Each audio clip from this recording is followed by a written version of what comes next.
again, get too gory. In World War II, our dogs were trained, some of our dogs were trained to end the life of the enemy, let me put it that way. Okay, I'm going further. So now you have this dog that within about 10 seconds can end a life. When our dogs came home from the war, it was a famous thing. I remember the papers. I'm just, believe it or not, I was born July 5th, 1941. I'm just old enough I can remember a little bit about the war. And I've always been a bit of a news, and I love, history, I love news. And I can remember the papers, the big word was rehabilitation. Can this dog be rehabilitated? And there were situations where they made the best judgment they could. And in some cases, they felt they rehabilitated the dog and they returned him to the States. In other cases, they put the dog down. Because they depended upon the detraining, if I could put it, okay? And the concern was, here this very lethal dog is walking down Main Street, USA. Happens to veterans too. I'm sorry? It happens to veterans too. Yes, yeah. And let's say, Right. say a car backfires or something, and the dog, something, you know what I mean? So after the war, they assessed the dog on an individual basis. And if they felt the rehabilitation was successful, then the dog came home. If not, then again, they put it down. And let me go one step further. I'm giving a little bit away about my next part of the speech. Okay. During the war, the problem we had in America for so long was that the American High Command, the brass, had no vision, no faith in the use of war dogs. Okay? In Civil War, what did I say? They were dogs brought from home. In World War I, we did not have any war dogs. Is that a shock to anybody? We did not. The Germans did. The Germans, thank you. The Germans had 30,000 of them. Yeah. Germans had 30,000 war dogs during the course of World War I. During in July of 1914, when the war broke out, Germany had 7,000 war dogs already trained and ready to go. Germany's always been a big believer in the use of war dogs, which makes me wonder. Now, I'm really, you're bringing something out in me here because I don't normally discuss it.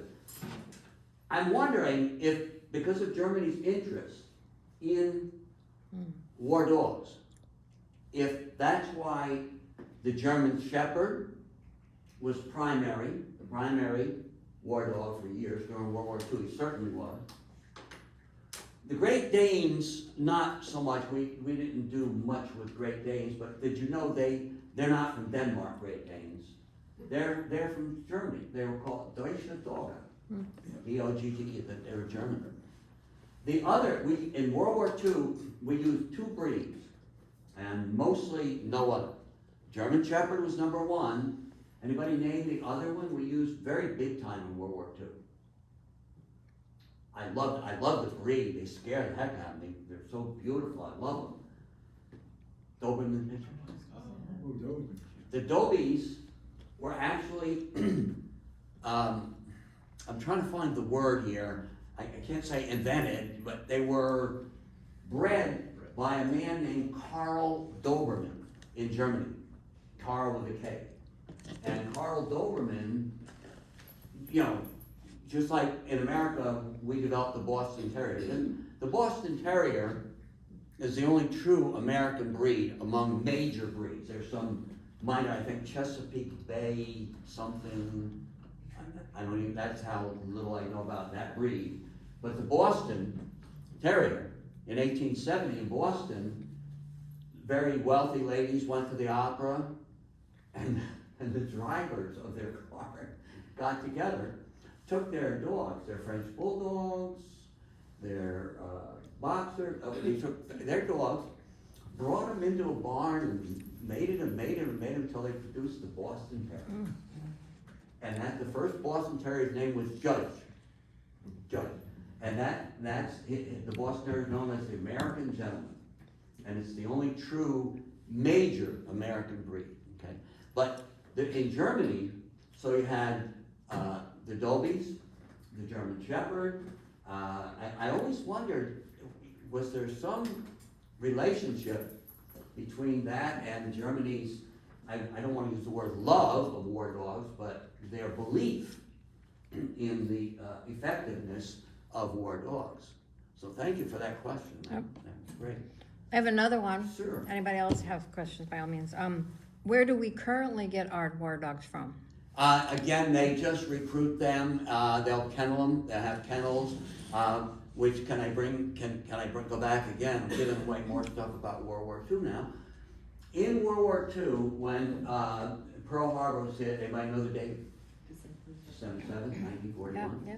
We had less than 100 dogs in war service. And all of them, had only one mission: to go into remote areas, primarily snowy, Arctic type areas, to rescue stranded, wounded, disoriented, unconscious GIs. As late as 1941, the American High Command had no vision for the use of war dogs. So, going back to your question, it actually took a civilian group, a club called Dogs for Defense. Right? That's in you gave in that. It's a Dogs for Defense. To kind of embarrass the High Command into using war dogs. This club went all over America. You ready for this now? Let me back up. World War II was a total war, right? How about this? We actually declared war. It's the last time we actually declared war. We actually intended to win that war. How about that? We actually intended to fight with every means at our disposal and win World War II. Okay? So these folks in America, not everybody could go overseas and carry a gun. 16.1 million Americans wore the uniform of the United States. That still left, we don't know for sure, our population at the outbreak of the war. And one thing, I have a good friend, Dick Mudjo, who's a retired history teacher from Catskill High School, and he's a fellow World War II buff. And by that I mean, we don't glory in it, by no means, we understand the horrors of war, but we're both intrigued. We study, he's constantly calling me, right, Ron? Hey, Ron, I got a great new book, and he'll be at some of my speeches or other, and we're constantly talking about the war. In the war, the most famous term on the home front was, anybody know? The war effort. The war effort. If you ever see a movie in that time period, and they're on the home, you'll hear them use the term. I saw a Three Stooges movie. Three Stooges, made in 1945. And one of the Stooges, I don't know which one. Anybody know how many Three Stooges there were, by the way? Boy, am I getting off track now. How many Three Stooges were there? I think there was 4. 4, good guess, thank you. Any others? 5. 5 is a great guess. Is there anybody here, I'm a retired teacher, okay? And one of my things was, I will never try to embarrass a student if they don't have the exact right answer. Mm-hmm. Only because when I was a student, little old weenie me, okay? A teacher would say, the first day of class, teacher would say, now don't be afraid of asking questions. I welcome questions. And idiot here, invariably I'd ask a question. And the teacher would, you numbskull, what kind of a question? She'd put me right down every time. And I made up my mind, if I ever get in a situation where I'm leading a group, I am never going to try to embarrass somebody like that. Go ahead. There was actually 2 and 1 created with AI. There were actually two and one created with AI. Oh, the Three Stooges? The Three Stooges. Yes, Okay. you didn't know have that? AI back then, Oh, they didn't?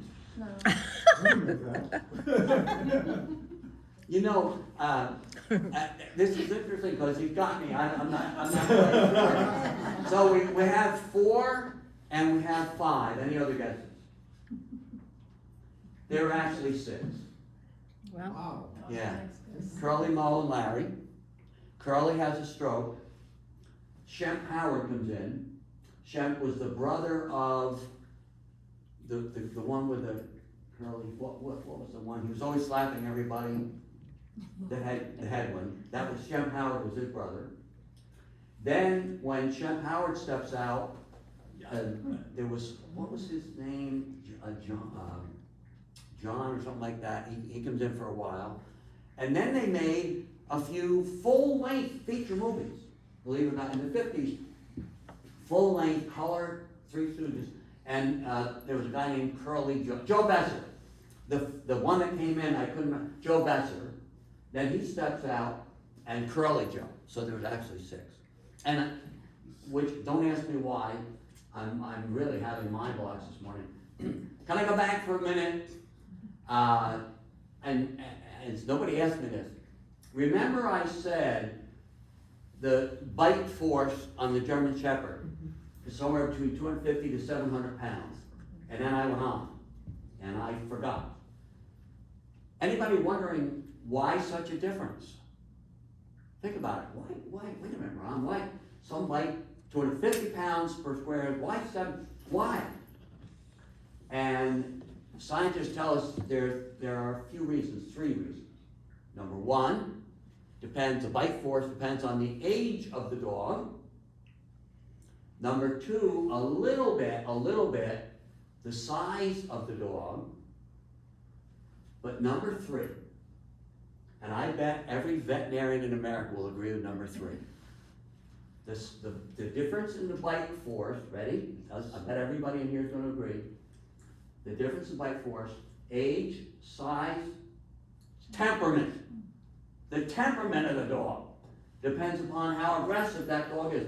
When I was a little guy, I'd never been a big guy, I was a little guy, and the old timers would say to me, Sonny, now remember, it's not the size of the dog in the fight that matters. Yep. It's the size of the fight in the dog that matters. And so that's temperament, the size of the fight in the dog. And so the more aggressive, the more powerful his bite's gonna be. Anyway, see, how about this? I actually didn't forget this. Back to World War II. The war effort. If you couldn't carry a gun, everybody in America was committed to the war effort. We wanted to win the war, and so we had a group of wealthy